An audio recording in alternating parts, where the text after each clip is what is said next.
Welcome. Good evening. I'm Dina Black, Yoetzet Halacha Dina Black. I work as the Yoetzet in Stamford, Connecticut. I actually live, though, in Ra'anana, Israel. So coming to you here from very early in the morning and really excited to be here with all of you tonight. Hi, I'm Rif Alter, also Yoetzet Halacha. I live in Bergenfield, New Jersey, but I work in Riverdale and Stamford, Connecticut, along with Dina. And so happy to be here tonight with all of you. And my name is Chani Yandorf. I am an OBGYN, and I work out in Philly and live out in Philly. So we're very excited to be here.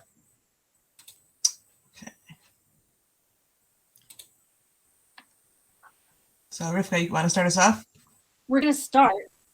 Yeah, we're going to start. So to introduce our talk for tonight, we wanted to put in front of you, we're going to read before you a case study. And this specific case study is one actually that we get questions like this, Dina and I, as you so pretty often, and we're lucky to have Chani here for her medical expertise to really talk about some of the issues that come up on this slide.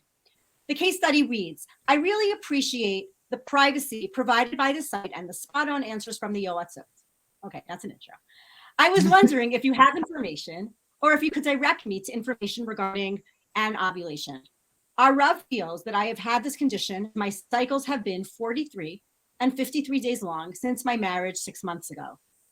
I heard about a condition called PCOS. Is it possible I have this condition? What can I do to help fix my cycle, to help me conceive? How can I navigate all of this irregulating?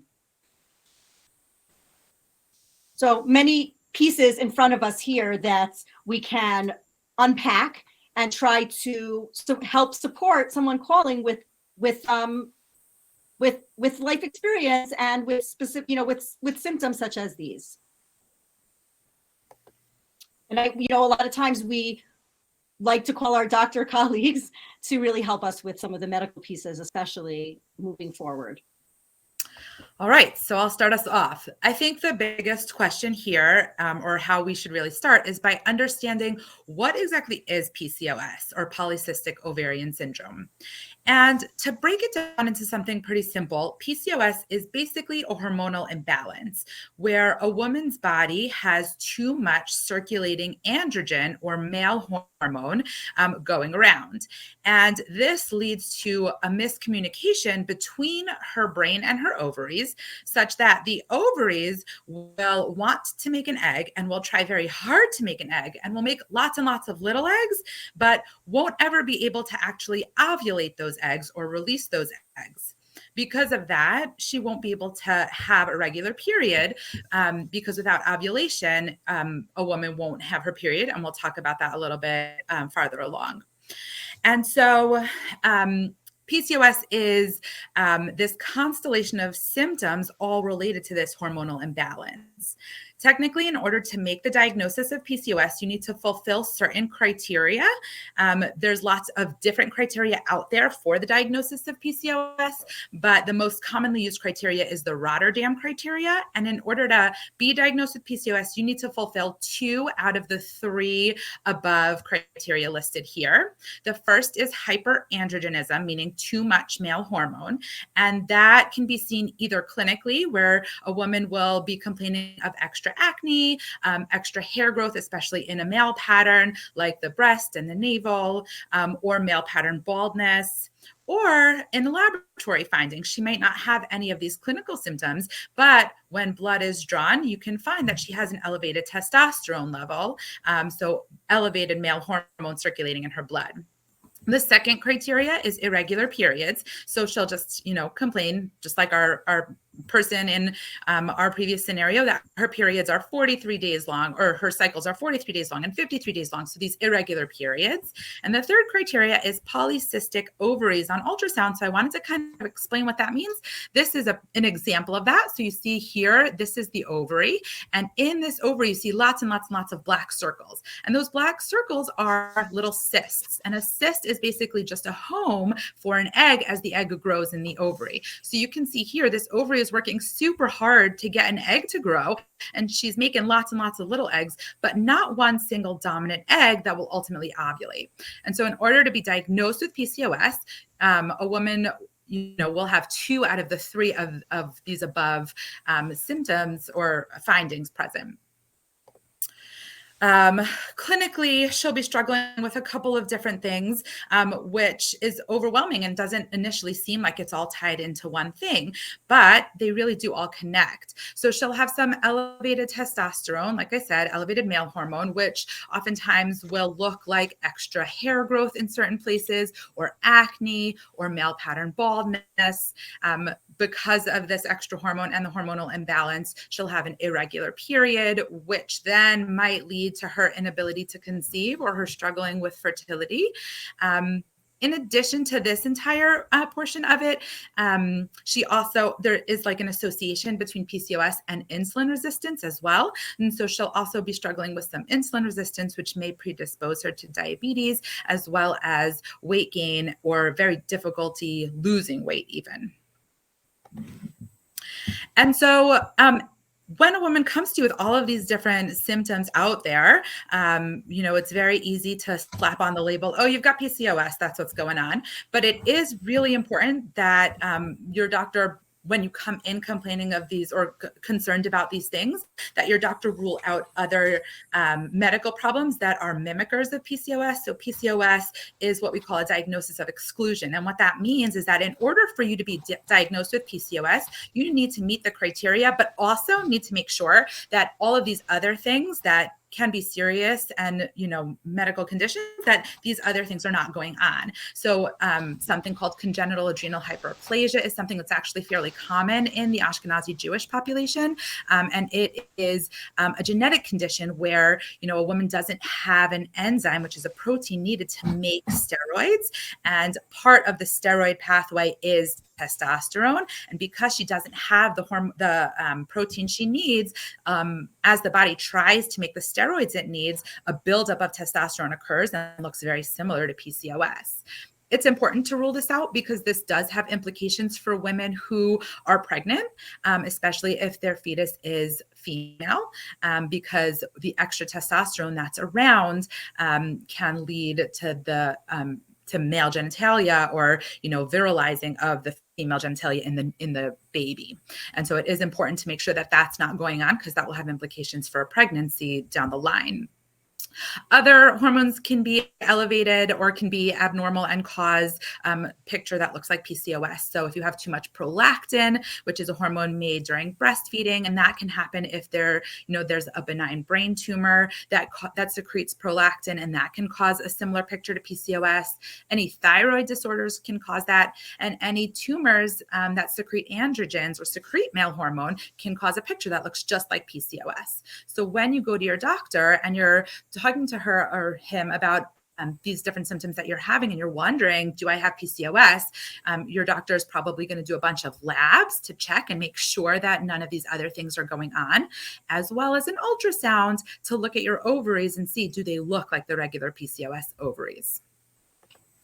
So I just want to jump in for a second, since Chani, you mentioned ultrasounds, to point out that oftentimes as we get questions about, what is about ultrasounds and NIDA status. Does an ultrasound make you NIDA? So I assume you're referring to a transvaginal ultrasound, yes. Which does not make a woman NIDA since it's inserted only vaginally, right? But it's the criteria to just figure out whether someone's NIDA or not from a gynecological procedure are does it cause bleeding? And if there is bleeding, where is it coming from? And also, is it dilating the cervix at all, going into the uterus? And if so, how much? So in this case of an ultrasound, it's not going anywhere near the uterus. It's not dilating the cervix. And if it does cause bleeding, it would not be uterine bleeding. So it would not make a woman NIDA. Just wanted to make that point. Perfect. Okay, so let's jump right into what's going to happen. A woman is going to come to see her doctor really for these 3 things. 1 is if she's having irregular periods and she's concerned about it. 2 is if she's struggling with infertility or trouble getting pregnant. And 3, if she's having any of these symptoms of extra male hormones circulating in her body. So the first thing we're going to talk about is the irregular periods part. So before we can understand what's going on with irregular periods, we need to understand what's happening with a normal period. And so During a woman's menstrual cycle, there are basically two halves of the cycle. The first half is the follicular phase, and that's the half of the cycle where the brain is telling the ovaries that it's time to make eggs. So the brain sends a signal to the ovaries or a hormone out to the ovaries to tell it to make some eggs. As the ovaries develop eggs, as the eggs develop, the eggs themselves will then secrete a hormone called estrogen. And that estrogen will go to the uterus and tell the uterine lining to get thicker and thicker and thicker in preparation for a pregnancy. So it beefs up that uterine lining, making it thick and nice and ready for a pregnancy to implant. At some point, that one egg is mature and the brain senses that the egg is mature and sends out another message to the ovary to tell it to let that egg go, and that's ovulation. The egg gets released and it leaves behind the home it was growing in, and that home is now called a corpus luteum cyst. And that cyst that's left in the ovary has a very important job. The job of that corpus luteum cyst is to secrete a hormone called progesterone, and this kicks off our second phase of our menstrual cycle called the luteal phase. During this phase, the corpus luteum secretes progesterone, and the job of the progesterone is to stabilize that uterine lining that the estrogen worked so hard to thicken up. When a pregnancy happens, that pregnancy implants in that thick and stable lining and is ready to keep going. If a pregnancy does not occur, then the pregnancy hormone is not there. The corpus luteum cyst needs that pregnancy hormone to continue to live. So that corpus luteum cyst will die, and therefore it's not making progesterone anymore. The progesterone level drops, and that nice stable uterine lining destabilizes and sloughs off in a regular pattern, and that is your period. So what happens in PCOS? Basically, there's a huge miscommunication between the brain and the ovaries get stuck in the follicular phase. So the brain tries to tell the ovaries to make eggs. The ovaries don't quite hear it, and the ovaries try very hard to make an egg, and they make lots and lots and lots of little baby eggs, but not one egg dominates. And that's what you need for ovulation. And so in your ovary, you have lots and lots of eggs growing, but not one becoming mature enough to ovulate. And these little tiny eggs that are there will secrete a ton of estrogen. And that estrogen feeds back to the uterus and tells the uterus, let me make a nice thick lining. And the lining gets thicker and thicker and thicker, and it's waiting for progesterone. But since no egg ovulates, since no egg matures and then ovulates, there is no corpus luteum cyst and there is no progesterone secretion. And so that lining of the uterus doesn't have any stabilization to it. And so that estrogen, which is still there, will keep on making the lining thicker and thicker until a certain point where that lining really outgrows its blood supply and will just start to break off and bleed. And that's what we call breakthrough bleeding. And this breakthrough bleeding is irregular both in timing, meaning how often is the irregular bleeding going to happen, or how often is the breakthrough bleeding going to happen? And it's also irregular in how much bleeding you're going to have and how long are you going to bleed for, because it's not a nice stable sloughing of the entire lining. It's just kind of bits and pieces, chunks that are outgrowing their blood supply, kind of sloughing off in irregular ways. Additionally, every now and then a woman with PCOS will actually, the hormones will get their acts together and she will ovulate. And then when she does, she'll have a regular period as well. So in between all of this different breakthrough bleeding that she's having, every 3 months, 4 months, 5 months, she'll also have a spontaneous regular period as well in there. So it can be very confusing. So when we talk about, yeah, go ahead. Do you start? Sorry. Okay. So, here we go. So, thank you so much, Hani, for giving us that background. It really helps to understand what exactly is going on in our bodies when figuring out when someone does or doesn't have PCOS and when someone does, to really understand what's really going on. So this impacts a woman who observes NIDA in a few ways. One of the things that Hani just talked about is, irregular bleeding that happens not in a cyclical pattern. And sometimes, right, there could be mid-cycle, or there aren't really cycles, right? There could be staining that's going on at different times. So we wanted to review the halachot of staining, right? So that when you have staining, it doesn't necessarily, right there, when you have a flow, so that makes you nida. If you have staining, it doesn't necessarily make you nida if it fits under the criteria of when staining would not put a woman into nida. So it's important to review the halachot of staining to make sure that you can take those precautions to make sure that you don't become nida when it's not necessary. So we'll just jump ahead for a second. Here to this little flow chart, no pun intended. So right here, the leniencies of staining, I kind of summarize them here. First of all, color doesn't only apply to staining, it apply to flow also, but if the color of bleeding that you're seeing is not a problematic nida color, right? Problematic nida colors are red, anything with a hint of red, that's red tinted, or black. And obviously that could sometimes be a little bit murky, unclear. And if you have something that you're not sure about, we definitely encourage you to ask questions about it. But if it's not a problematic color, if the stain that you're seeing is not a problematic color, then it does not put you into nida. Also, where are you seeing the stain? If it's on a colored garment, if it's on colored underwear, colored sheets, colored towels, if it's on a place on your body where it couldn't have gotten there from the uterus, the Mishnah talks about that. It's not usually super relevant nowadays. If it's on according to most postgame, on a panty liner or on toilet paper, as long as there was some pause between when you finished going to the bathroom and when you wiped, how long that pause needs to be also depends on which postgame you're following. Our Nishmat postgame in America say that even a slight pause, any break between when you finish going to the bathroom and when you wipe, means that a stain on toilet paper is not going to make you nida. If it's on the toilet seat or the toilet bowl, as long as, again, there was enough pause after urinating, then it would not make you nida. If it's on the, part of if it's on your body where it could have gotten there from the vaginal opening, if it's on a white garment, if it's on something that is susceptible to becoming tamei, then it might make you nida, but it depends also on some of the other criteria. So we'll click ahead here. What's the size of the stain? If it's the size of a penny or smaller, also some postgame use different criteria to evaluate what's called the gris, right? In the halachic term for the size that we use is called the gris, which is kind of like a lima bean. So how we measure that nowadays, usually postgame use coins, right? And our postgame at Nishmat in America use a penny. Some other postgame might use a different, slightly different size coin. But if it's the size of a penny or smaller, then it would not make you nida. Now, we know that stains don't always come in neat little circles that look like pennies. So sometimes it's not always so easy to tell. You could actually take out a penny from your wallet and, wrap the stain around and try to see if it fits inside. But if you're not sure, then that's also something that we encourage asking questions about. We could do a whole lecture just on staining. I'm obviously going through this quickly because I want to make sure we get to everything else we want to talk about with PCOS.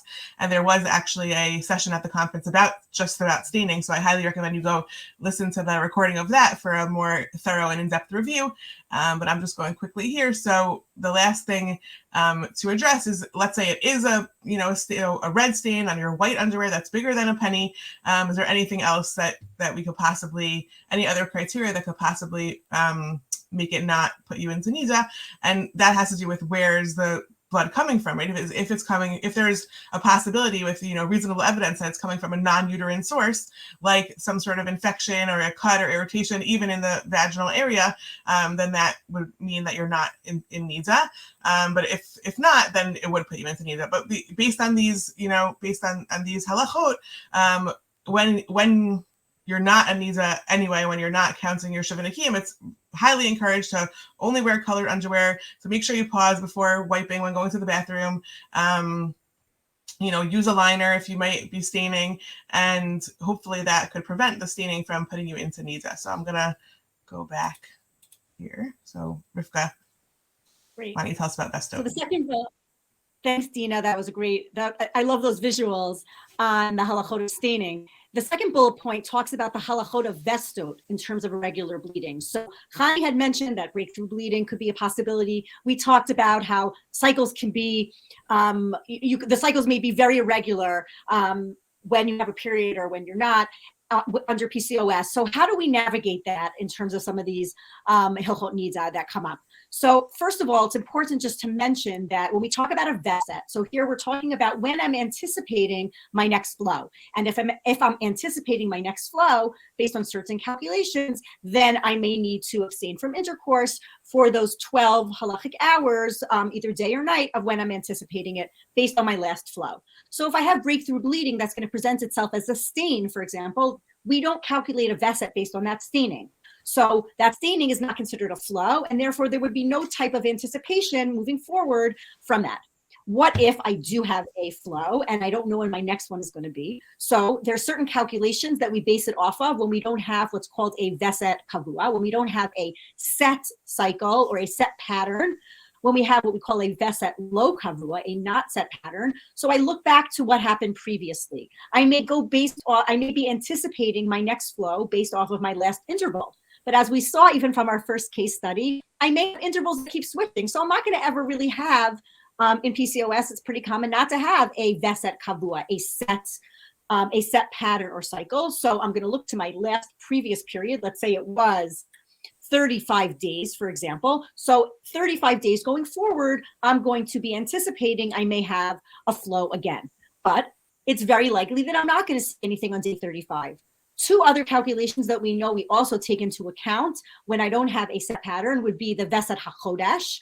I'm going to look forward. I'm going to go forward to the same date on the same Hebrew month, a month later. So if we're talking about, right, a day in the month of Nisan, then I would look to that same corresponding date in the month of Iyar.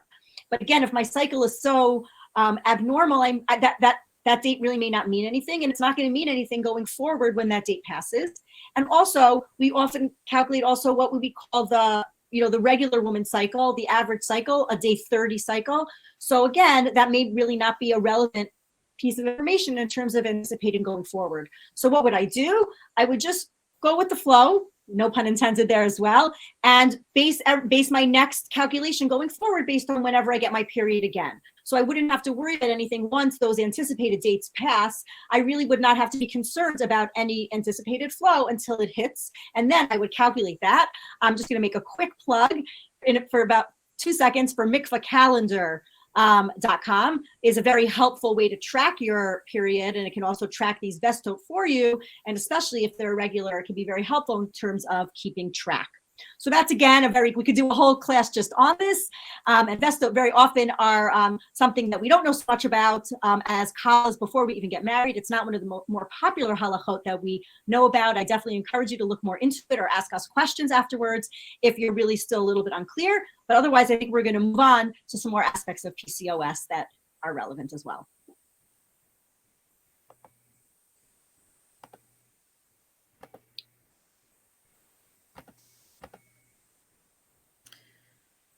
All right. So I'm going to take back over. And now that we kind of understand what is PCOS, what happens during PCOS, how can we navigate? I guess that our next move is now, how do we navigate this, right? What do we do about it? And there's obviously different things that we do about it depending on, what the major concern is. So I'm going to start off by talking about different treatment options for women who mostly are concerned about their irregular cycles.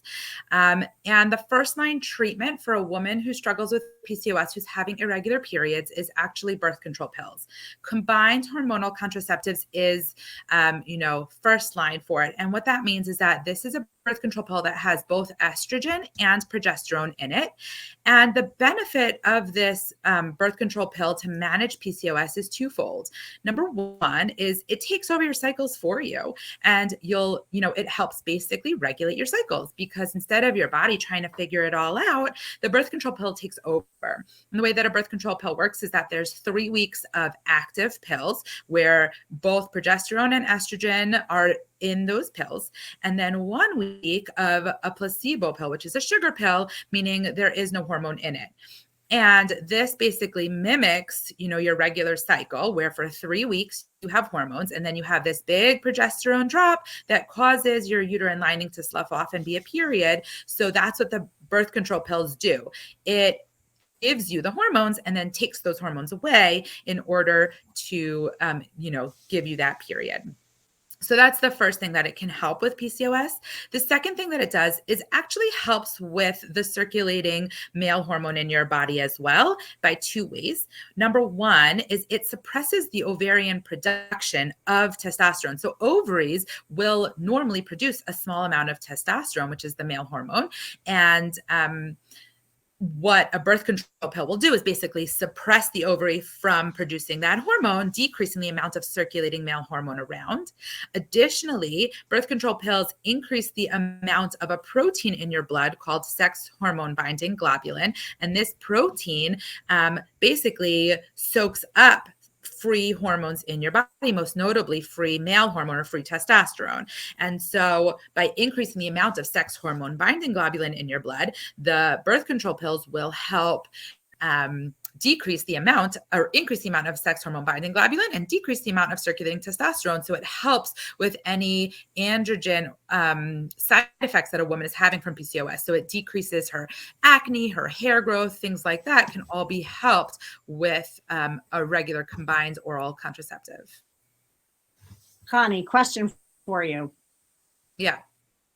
I know there are different types of combination pills in terms of the estrogen level, like low estrogen. Like I know low estrogen is a common one, like which has a low estrogen level, and then there are ones that are more mid-level, et cetera. Does that impact at all in terms of PCOS and what you're describing? So a lot of times with PCOS, a doc might start with a lower estrogen pill. There are lots of different formulations of birth control pills, both in the kinds of progesterone that's there, as well as how much estrogen and progesterone are in them. And for women who have PCOS, they oftentimes have this baseline high level of estrogen. So a lot of times the birth control pill chosen at first will be a low level estrogen pill. However, in general, any of those pills really do work and do the trick to help treat PCOS. And so it's a lot of trial and error until you find the pill that works for you. So while the low estrogen pill might be the first one tried, if it's not going to work for you, or you're having side effects, or you're having other symptoms that come out, breakthrough bleeding might be more common with a low estrogen pill. And if that's happening to you, then we can always up it to a higher estrogen pill as well. Okay. The second option for management of PCOS is actually a progesterone only option. And so some women can't have estrogen either because of other medical conditions she has, or because of, some women are just very sensitive to estrogen and it can cause some significant side effects that are not palatable to her. And so there is the option of treating PCOS with a progesterone only medication. And it comes in all shapes and sizes. So there's pills that are progesterone only pills. And there's also an IUD, an intrauterine device that goes in your uterus that secretes progesterone, slowly. With the pills, there's a bunch of different choices. A lot of times there's the progesterone only pill, which is very commonly known as the mini pill, or the pill that a lot of women will take when they're breastfeeding after they've had a baby. And it's called the mini pill because it's only got progesterone in it, no estrogen. And it is a low dose progesterone pill that you take every single day. The benefit of the progesterone only pill is that it stabilizes that uterine lining and doesn't allow for the uterine lining to build up and up and up. Progesterone only medications don't really help with the androgen side effects of PCOS. So it's not going to help you with your acne. It's not going to help you with your extra hair growth, but it will help protect that uterus from having an overgrowth of the lining. It will help stabilize your uterine lining. For some women, taking a pill every day is not easy or not something that just fits in her lifestyle. And another option or another way of using a progesterone pill is with cyclic progesterone. And what that means is that, the goal of the progesterone is to protect your uterus. And in order to protect your uterus, you want that uterine lining to slough off every now and then. And so if you take progesterone every month for 10 days out of the month, after you stop taking the progesterone, you'll have that progesterone withdrawal, you'll get a bleed, it'll kind of clean out that uterus and be ready for the next month. And so for women who can't remember to take a pill every day, or it's not something she wants to do every day, she can take that pill cyclically once a month or once every 3 months to give herself a period and protect her uterine lining. I know we're going to talk about fertility in a few minutes, but if you take the progesterone only pill that way, does that have contraceptive efficacy? So or no, it's possible to get pregnant that way. If you're going to take it cyclically, it is still possible to get pregnant. It does not, does not provide contraception. And as we mentioned before, while it is, or it may be hard for a woman with PCOS to get pregnant because she might not ovulate regularly, I did mention that she sometimes can have a spontaneous ovulatory cycle. And so a woman with PCOS who does not want to be pregnant should be on some contraception to prevent pregnancy. And so taking progesterone cyclically like this will not provide contraception for her. Okay, thanks for clarifying. Mm-hmm.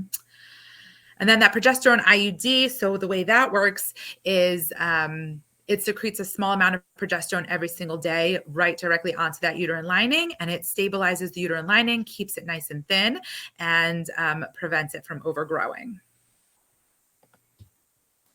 And then finally, for women who are not interested at all in hormones, another option, which is actually not really FDA approved for this, but has been shown to have some sort of beneficial effects, is the use of metformin.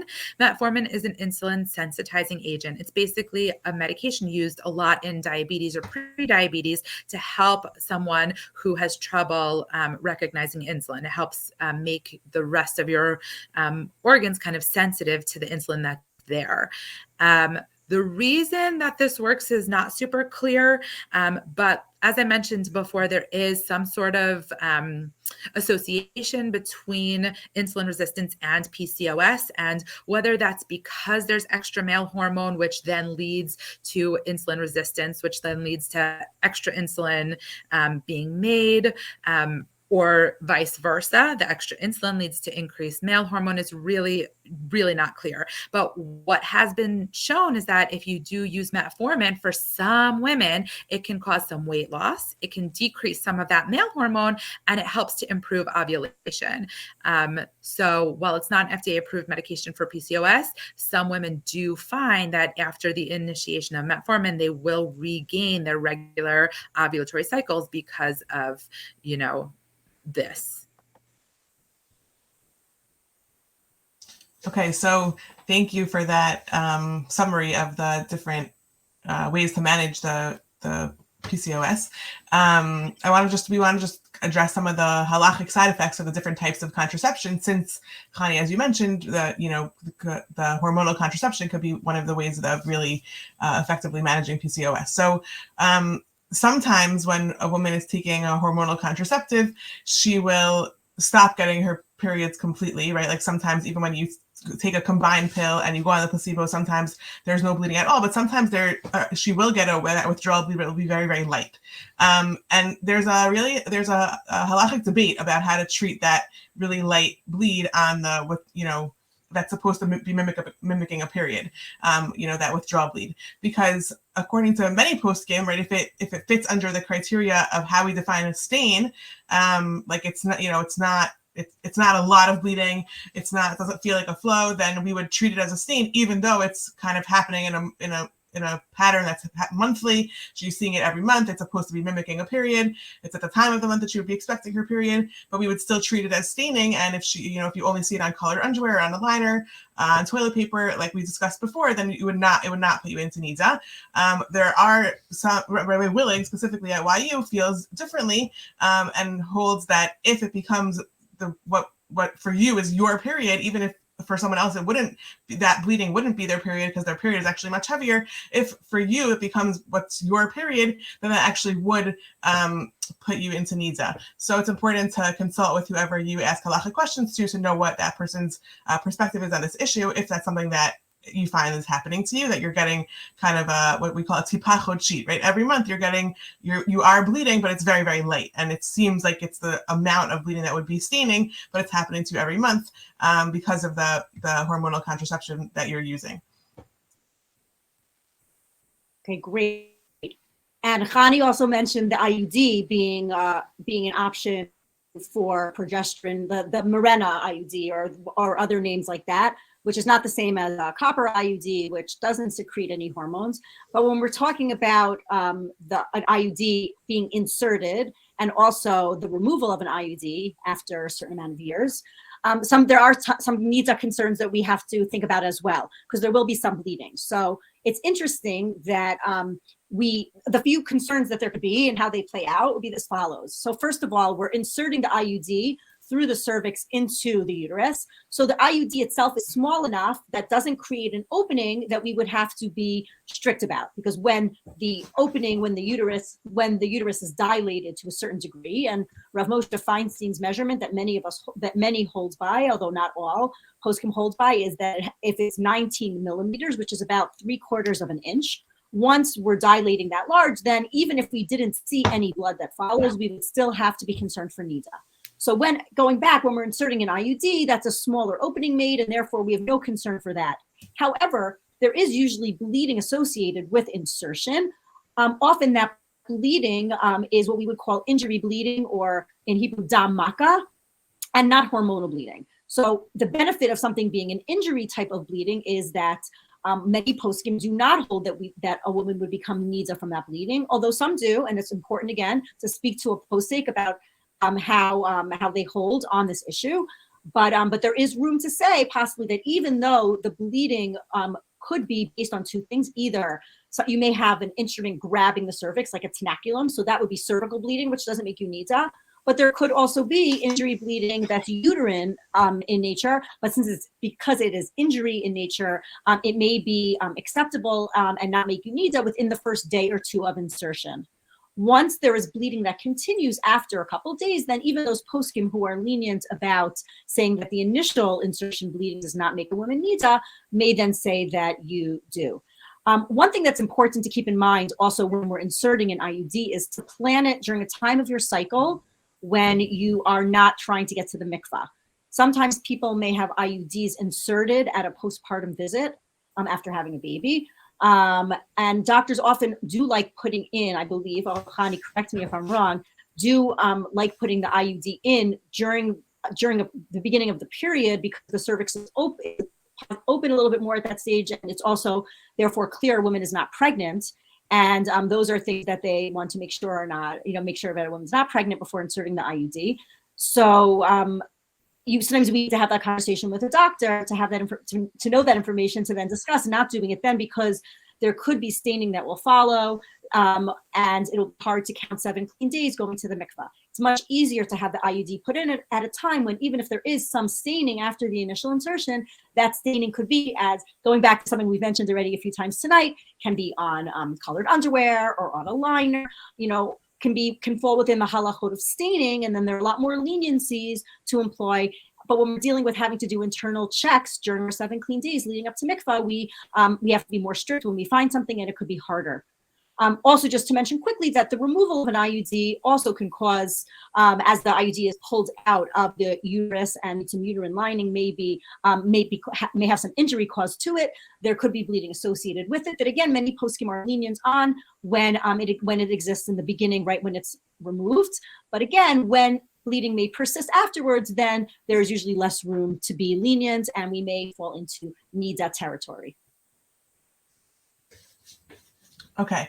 Rivka, you mean if it's a flow, right? If it's staining, then it would just be treated as staining like any other bleeding would, even if it's not immediately after the removal, but just kind of moving forward. If it's the amount that would be staining, then we could still be lenient if it falls under those criteria, right? Right. Yes, I was clear. Thank you for asking that question. Yeah, I meant that if you were in your 7 clean days and you had to wear white underwear, right, and you had to do checks, then it could be difficult. But otherwise, we would any staining that comes along when we're tahor would hopefully be classified under staining and not a flow, and wouldn't necessarily put one into nida. Right. Okay. Did I clarify myself? Yeah, you're good. Okay, so a word about Vestot and hormonal contraception. Again, Vestot is the halachot of anticipating our next period. So like Rivka talked about before, when we're not on a hormonal contraceptive, if we don't have a fixed pattern of when we're expecting to bleed, we calculate it based on what happened previously on a previous cycle. When you are on hormonal contraception, let's say the combined pill or combined hormonal contraceptive, let's say NuvaRing or something like that, where the medication is actually sort of controlling almost, or it's supposed to, when you bleed. So you actually go based on that for calculating Vestot, right? If you normally start your period, let's say 2 days into the placebo, so then that would be your Vestot when taking that medication. For the progesterone-only hormonal contraceptives, unless you're taking it cyclically, like Connie talked about before, where you're not taking it every day of the month, but when you're taking it, let's say you are taking it every day, you're taking it all the time. So there's no placebos, there's no sort of fixed time when you're going off medication to induce a withdrawal bleed. So in that case, taking those medications, Vesto would be kept the same way that they would be if you were not taking a hormonal contraceptive, because the medication is not sort of controlling when you bleed and when you don't. So you would also just kind of go based on the previous cycle. Just to end off the last bullet point on the slide, let's just talk for a moment about the fact that there are some birth control methods that could lead us to some chatzitza type questions, things that may be considered to be a barrier between the mikvah water and our bodies. So first of all, going back to IUD that I just spoke about a few minutes ago, an IUD is completely, is considered internal and therefore is not considered to be a chatzitza externally on our bodies, and therefore that does not present a problem.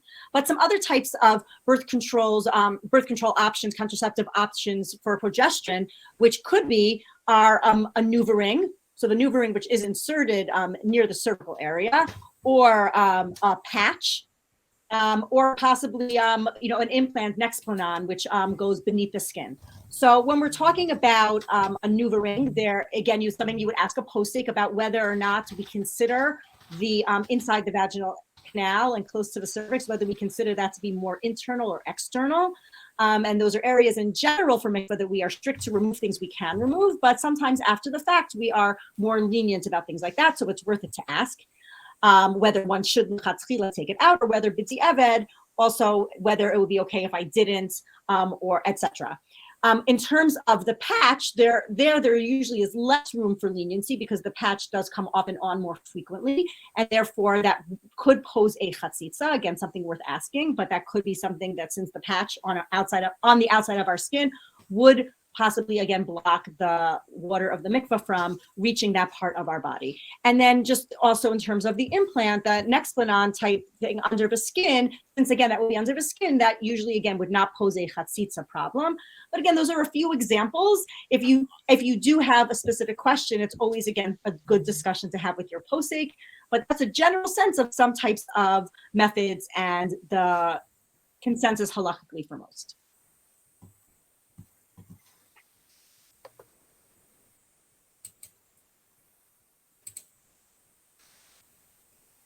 I think you skipped one. Hold on. Okay, I'm sorry. Go. good. Okay. So we wanted to look at this case study to kind of put everything that we're saying into a practical scenario that is, that really does come up, the questions that people really are asking. So this woman says, I have PCOS and often bleed for 3 weeks at a time. Aside from my being exhausted and a bit cranky, our love life is suffering as well. It can often be a month or more before we can be intimate again. It's so frustrating for both of us, and I fear we will never be able to conceive. Sadly, I have a predisposition to blood clots, so I cannot use any of the hormone manipulation products on the market. Do you know of any natural products that can help shorten the time I am in need? I am desperate. So if this question came to me, I would definitely turn to the medical professionals to, see if there's anything that can be done for this woman. So I'll turn to Hani to address from that perspective. Here I am, medical opinion right here. So the first thing I would like to mention is that this is a common misconception. Having a predisposition to blood clots definitely makes estrogen off the table. So any estrogen containing contraceptive option is really not an option, because estrogen is a hormone that increases your risk for blood clots. So somebody who has a predisposition to that really should not be on any estrogen containing medication. However, progesterone does not impact blood clotting at all. And so in general, somebody who has a predisposition for blood clots, it really is considered safe for her to use a progesterone only medication. So if her concern is the irregular bleeding, I would recommend that she try one of our progesterone options that are out there. Like we discussed, the IUD or the mini pill or cyclic progesterone, et cetera, to help give her a more regular cycle. In terms of heavier bleeding, there is a non-hormonal medication that can help improve heavy periods. It's called tranexamic acid, and it won't help regulate her cycle. So her cycle will be what it will be based on her own body. But if she is having heavy bleeding, then the tranexamic acid can be taken during her bleeding days to help decrease how heavy her bleeding is, and may also then shorten how long she's bleeding for. So that is a medication that works by the blood clotting mechanism. So it works by helping the platelets do their job and help her stop bleeding. There is a little bit of, there's no good information out there about whether it increases your chance of blood clots. And overall, it has been, shown to be safe in women who do have blood clots. So it is another option out there for this particular woman. So I'm looking at the last part of this for the non-medical piece here, in terms of any natural products that can shorten the time that a woman is needed for. So this is always something interesting that I feel myself and some of my UETSET colleagues are always discussing, some of the anecdotal evidence that is out there that some people seem to swear by. So just throwing a few out, this is very non-medical, and some of you in the audience may know more about some of these than I do. But they're, first of all, in terms of a mechanism just for during when you are having your flow, some do say that a menstrual cup does decrease the amount of days that one is experiencing a flow for. But then in terms of some of the natural remedies, in terms of biflavonoids, vitamin C, raspberry leaf tea, some of those have been thrown out as possible remedies that may shorten bleeding. So take it for what it is.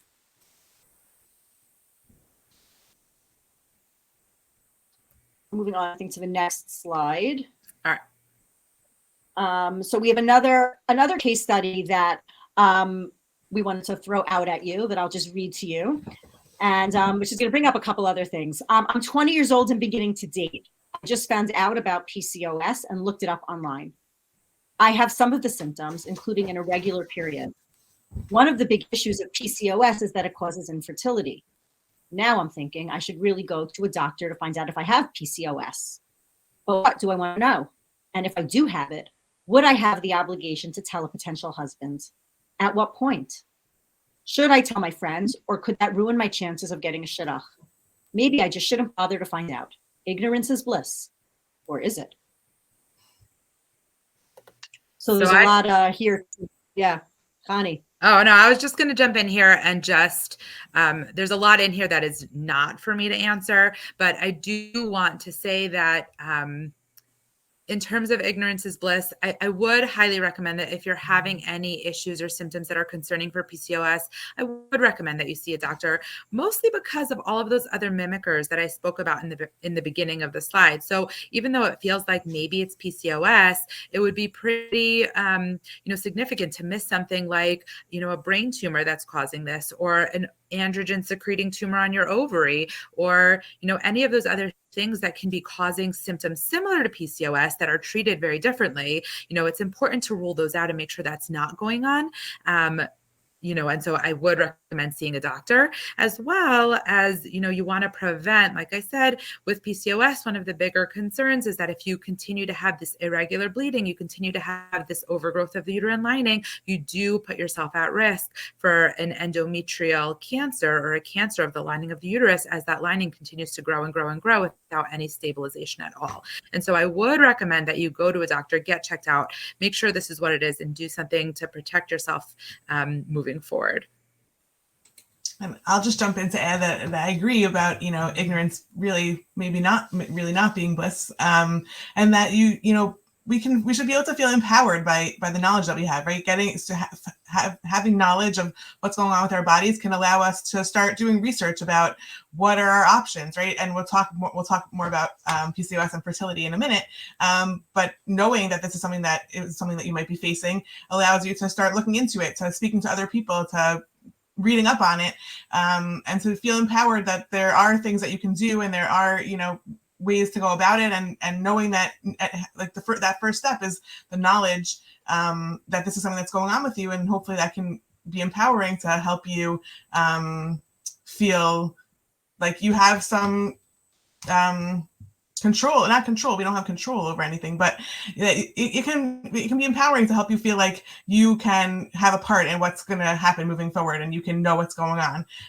So I think that that's something that's important to think about also. And just one last angle to talk about in terms of some of the other issues that are mentioned in this case study would be, at what point should I tell? Do I have an obligation to tell? So this is obviously a very loaded question, and there's no one size fits all answer here. And obviously this is very case specific. In fact, I live in Bergen County. I don't know how many of you out there are near me, but the Jewish paper, the Jewish Link, recently had a letter about that. I had an article about this in it, and then some letters following up about a similar situation about someone discovering something, a genetic issue, and whether or not that had to be disclosed. So of course, we need to talk about, when we disclose something, not everything that's so sensitive needs to be disclosed right away. At what point in the relationship do we? And is everything tragic? Meaning that there are challenges every couple has, and it's all about managing those things. And sometimes managing something that is known is in some ways easier than managing the unknown. Many couples, thank God, who have, clear medical histories before getting married may still have struggles with infertility, as many of us know. So there's really no guarantee that any couple is going to have a smooth ride. So when someone finds that person they want to spend the rest of their lives with, talking out some of these challenges and figuring out whether there is a life that can work out for both of them is definitely a conversation worth having. And again, I think that's really, going back to what I said a minute ago, there's so much subjectivity in this that would need to be discussed. And obviously, as Yoatzot, we're here for the pieces that we can help in playing, as well as many members in the Jewish community can serve that role, and in the medical community also. Chani, PCOS is fairly common, right? How common is it?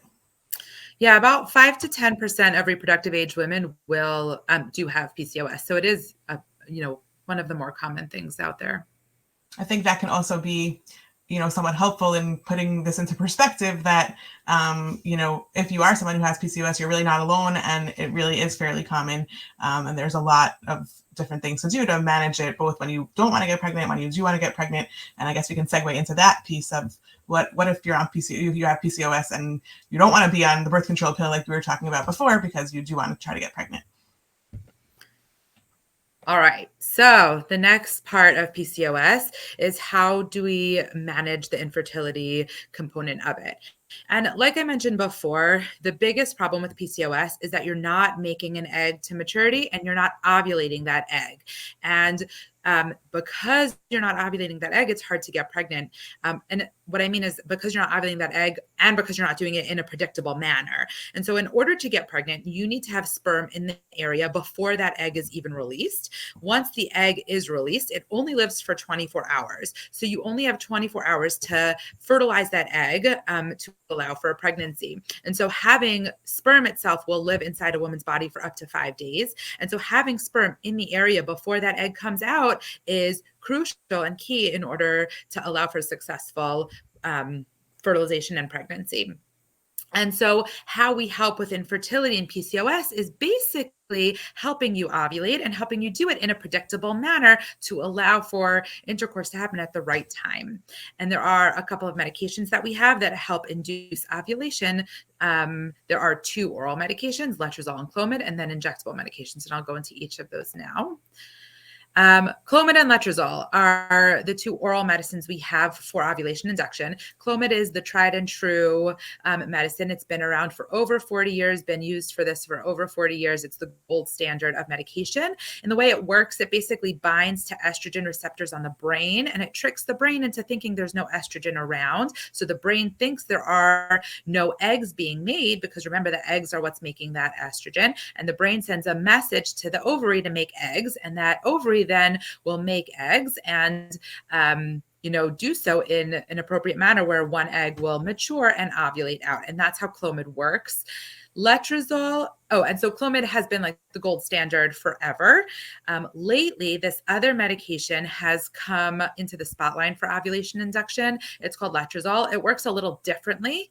It basically prevents the production of male hormone. So it decreases the amount of male hormone that's out there, and will lead, also decreases the amount of estrogen that's around as well. And it will lead to the same kind of cascade happening. Instead of blocking estrogen receptors, it decreases how much estrogen is there. And then the brain will stimulate that ovary to make an egg. Recently, what's been shown actually is that letrozole is a little bit more effective than Clomid in a number of different parameters that's measured. However, it's not yet FDA approved for ovulation induction. So it is an off-label use for letrozole to induce ovulation, but it has become really the first line over Clomid. The reason is that studies have shown that letrozole is more effective in ovulation, like the ovulation rate for letrozole is higher than the ovulation rate for Clomid. The live birth rate for letrozole is higher, and the twinning rate is lower for letrozole. So because of this, letrozole has become the more first line management for women with PCOS, with Clomid taking a little bit more of a back seat in that area. What would you say, Chani, about in terms of Taharat HaMishpacha concerns or, bleeding issues? Like, which one of these, is there one that's considered to be better than another? For reasons that I'm not 100% sure of, letrozole is associated with a little bit more spotting, and these medications are taken in the beginning of your cycle. So right at the beginning of your period, usually somewhere between day 3 and day 5 of your cycle is when you start taking these medications to help your body make an egg. And so you're taking these medications right at your time where you're going to want to get a clean Hefsek Tahara. You're going to want to get your clean Zayin Akiyim. Letrozole is associated with more spotting than Clomid. And so, it's kind of a risk benefit for a lot of women with who observe Taharat Mishpacha in terms of like the actual percentages. So the live birth rate with letrozole is 27%, whereas the live birth rate with Clomid is more like 19%. So it is a decent difference. Ovulation rates are also pretty significantly different, where the ovulation rate for letrozole is 62%, whereas the ovulation rate for Clomid is more like 48%. The twinning rate is a little less clear. It's 7% twinning rate in Clomid versus 4% in letrozole. And I know that, twins sound really awesome, especially when you're struggling with fertility, but twin pregnancies are a lot more complicated on so many different levels. And so our goal is really to have a healthy singleton pregnancy. And so for women who observe Taharat Mishpacha, letrozole might be a challenge in terms of some of the spotting issues that might come up, but it, may work a little bit better. I don't know if either of you want to comment on like the spotting issues that might happen with letrozole, or if we kind of touched on that already. Yeah, no, let's go to our next slide. Oops. I think that can help give us some examples of what we mean. Rivka, do you want to read it? Sure. Okay, so here I have PCOS and I'm now starting to get pregnant. I'm starting to try to get pregnant. I'm going to be starting with ovulation induction, timed intercourse. I really don't know much about the medication, Mara letrozole, but I have heard that it can cause spotting, which would obviously be problematic since I will be on the medication while in the 7 clean days. What can I do to try to mitigate any potential unclean pedicot during these days while I am counting and on Femara? I will be ovulating hopefully around days 12 to 14, so there isn't much room for error. Okay, so this gives us a bit of a sense of, in practicality, how questions can come up when someone's taking this medication. I'll also make a plug for really, as a patient, really trying to make sure that you understand what medication it is that you're taking, how it works, what it's supposed to do, because when you come to us, the halachic people, with questions, we hopefully are educated about a lot of these medications and a lot of the medical procedures and medical factors that come into play with, NISA questions that relate to them. But as a patient, it's also really helpful for you if you can understand the background, the basis, the what's going on when you take a medication, because that can also help you understand how, what the goal is, and that can impact also, how we approach the halakhic question. So Khani, I don't know if you wanna, I mean, you explained before, how the medication works, but maybe you can talk a little bit about the timing and, how it works in terms of when you take it versus when the hope is for ovulation. So just we can make sure that everyone really understands what's going on. Sure. So with these medications, they are often, with the oral medicines, they're started anywhere from cycle day 3 to cycle day 5. So in the middle of your period, basically, and you take them for 5 days. And you ovulate basically anywhere from 5 to 12 days after you finish taking the medicine. So it's kind of like the rule of 5s. You take it starting on cycle day 5, you take it for 5 days, and then you want to start having intercourse 5 days after you finish taking it in order to maximize the amount of sperm that's there when you ovulate, being that you'll ovulate somewhere between 5 days after you finish and 12 days after you finish. Okay, thank you so much for pointing that out. So that it's really, I think, important to understand how that timeline is working when also thinking about the mikvah questions here, because like the person who asked this question said, you don't want to delay getting to mikvah because that will kind of defeat the purpose if you're not able to have intercourse at the time, before ovulation, with enough time before ovulation to, hopefully increase chances for conception. So what do we do about that, right? Because like we were just saying, letrozole is more likely to cause some staining, and it's going to be during your Shiva Nikiyim. So what do we do about that? So first of all, we go back to what we've been talking about this whole time, the leniencies of staining, right? Make sure that, and during Shiva Nikiyim, right, there is the idea of wearing white underwear, but if you're taking this medication and you're concerned about staining, so definitely wear a liner, with your white underwear, so that if you see any stains on the liner, they wouldn't put you into NISA. Don't have colored towels or colored sheets or anything like that. And make sure that you are, keeping in mind the leniencies of staining for anything that you are seeing out, outside of Badikot. In terms of Badikot, which do need to be done during Shiva Nikiyim, when someone's taking this medication, oftentimes we'll say that they should do fewer badikot than someone would otherwise do in a lechatchila situation, and maybe we would tell them to do a badika, the hefsek tara, and a badika on day 1, a middle day, and day 7, to try to prevent them from doing a badika when there's staining going on and that badika not being good. We would also really, really encourage people to ask questions. If you do a badika and you're not sure if it's good, really ask questions about it. The colors on the badikot really, oftentimes, even when we think they're not good, they really can be okay. And especially in a situation like this, where there's, an extenuating circumstance of someone taking a medication to try to help them get pregnant, and the timing is really crucial, know that a posek will be as lenient as possible. So we really encourage asking questions about badikot and figuring out a way that, that's comfortable for you to do that. So we can really try to help you get to the mikvah as soon as possible.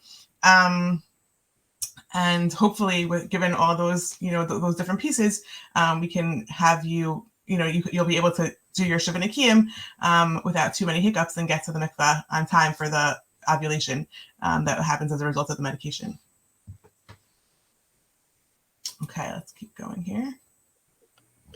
All right. So if the oral medications don't work to help you ovulate, and that does sometimes happen, the next step is injectable gonadotropins. Gonadotropins are the hormones that the brain makes to tell the ovaries to start to make eggs. And so if the brain is not being fooled by these oral medicines, we basically just take over and we say, all right, we'll give these hormones to the ovaries ourselves and tell the ovaries to start making eggs. And so these injectable medications are given also starting on day 2 or 3 of your cycle. And they basically, they're subcutaneous injections, meaning they're given right underneath the skin, oftentimes using one of these little pens here to make it a little bit more palatable. You kind of click it to the right dose that you need to give yourself and push that little button, and that gives you that small little subcutaneous injection. and that helps stimulate those ovaries to make an egg. There is a higher chance of having multiples with these gonadotropins because it's much more stimulating than us trying to trick the brain into sending out these hormones. We're directly giving the hormones to the ovaries. And so that can sometimes cause the ovaries to overstimulate, make more eggs than we would like. And when you give these gonadotropins, oftentimes you do need also to give a trigger shot, which is an intramuscular injection that's given usually basically in order to these gonadotropins are given during a monitored cycle. So usually through a fertility doctor, they will do ultrasounds often and watch the egg develop. And when they see that the egg is a big enough size that they think it's mature, they'll give you the trigger shot, which is an intramuscular injection that will help your body then ovulate that mature egg. And that is a little bit more difficult to give to yourself. That will happen, around ovulation time, depending on how long it takes for you to make that egg, may or may not coincide with mikvah, either right before mikvah, right after mikvah, that you would give yourself that injection. Great. I'm just gonna step in for a moment and just mention a couple halachic considerations that come up with these injections, whether we're talking about the subcutaneous ones or the intramuscular ones. That two areas where there's some interplay with halacha would be in terms of nida. So some of these, as Hani mentioned, may happen before I get to mikvah. Some of them may be after mikvah, depending again on ovulation. So I may need help with some of the injections, and whether or not my husband can assist me may depend on whether I'm nida or not. So if I am nida, it would be preferable for somebody else to be the one to administer the shots, especially for trigger shot. That would maybe need to be from things that would need to be maybe from behind. So in that case, the preferable thing again is someone else to do it. If not, if we do need our husbands to do it, even when we're nida, then the preferable thing would be to make sure there's not skin to skin contact. So maybe wearing gloves, having your husband wear gloves to help you, etc., may be a better halachic option, obviously, to make it happen and to keep up with the regimen.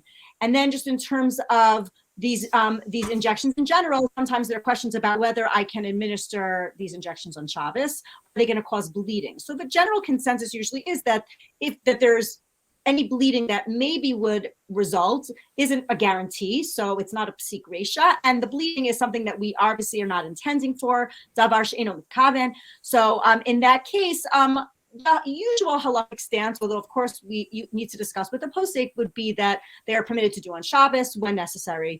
But again, there's some hilchot Shabbos, and again, some of the harchakot questions that come up when nida in terms of husbands administering the medicine, injections for wives, that can come up, that I just wanted to throw out there before we continue on.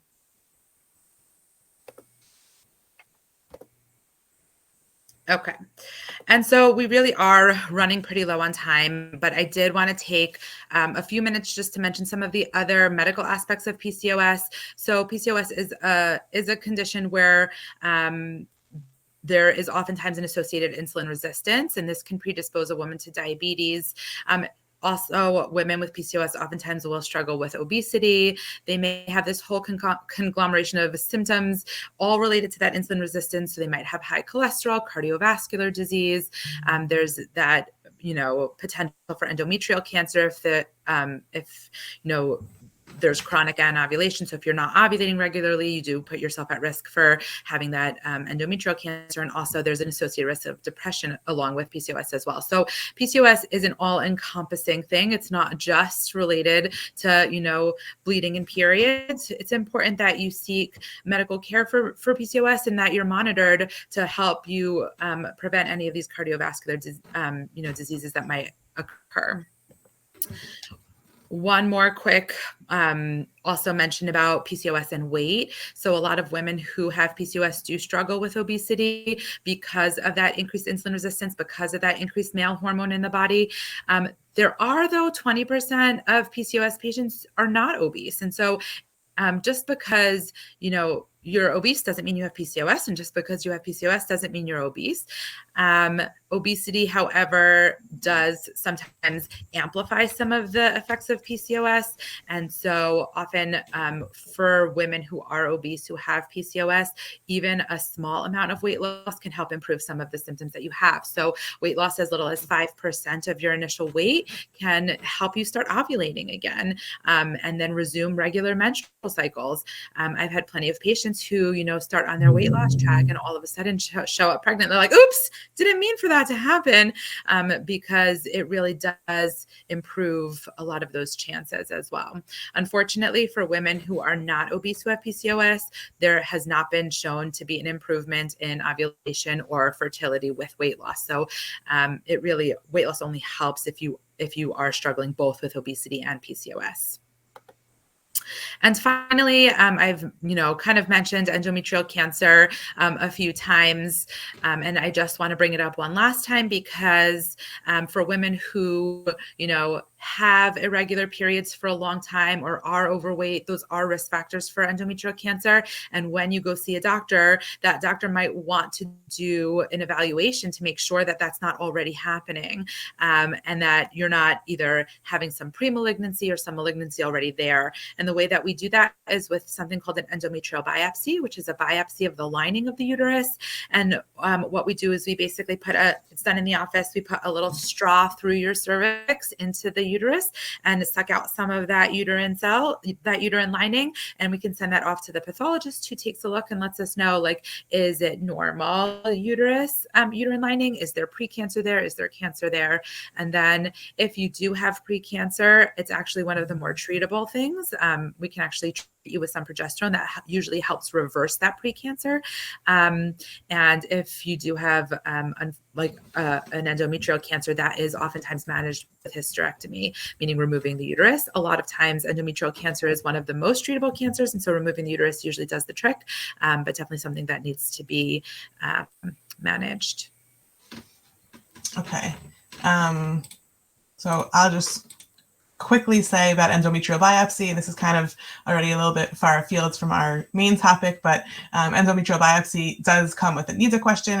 Does that make you NIDA or not? And really, Rivka mentioned earlier about when there's a procedure that's in the uterus that causes bleeding, but it's due to trauma or injury in the uterus, that many postgame say that we don't have to treat that bleeding as NIDA blood. It's really subject to some debate. So in a situation where you'd be having an endometrial biopsy, it's definitely something to look into and ask a question about. But I don't want to get too much into it now because we're really out of time. So let's wrap up.